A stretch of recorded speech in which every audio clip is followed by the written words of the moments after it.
రాష్ట్రం 1,00,000 నుండి 1,50,000 రూపాయల రుణమాఫీ రెండవ విడత కార్యక్రమాన్ని తెలంగాణ రాష్ట్ర ముఖ్యమంత్రి రేవంత్ రెడ్డి అందరూ శాసనసభ్యులతో కలిసి అసెంబ్లీ నుండి వీడియో కాన్ఫరెన్స్ ద్వారా ప్రారంభించారు. ఇక వ్యవసాయ శాఖ మంత్రి తుమ్మల నాగేశ్వరరావు మాట్లాడుతూ ఎన్నికల సమయంలో కాంగ్రెస్ ప్రభుత్వం చెప్పిన మాట నిలబెట్టుకున్నామని, భారతదేశ రాజకీయ చరిత్రలో ఇది ఒక చారిత్రక ఘట్టమని, ఇప్పటికీ 1,00,000 రూపాయల రుణం ఉన్న వారికి మాఫీ అయ్యాయని పేర్కొన్నారు.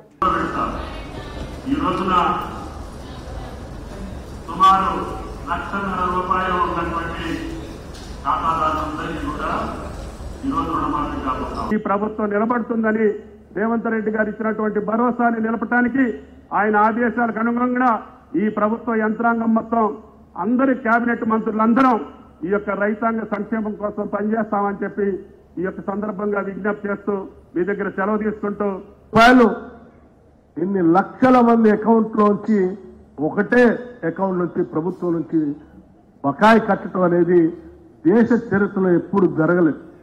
31,000 కోట్ల రూపాయలు ఈ దేశంలో ఉన్న ఏ రాష్ట్రం కూడా ఒకటేసారి ప్రభుత్వం నుంచి రుణమాఫీ చేసి కట్టిన దాఖలాలు లేదు.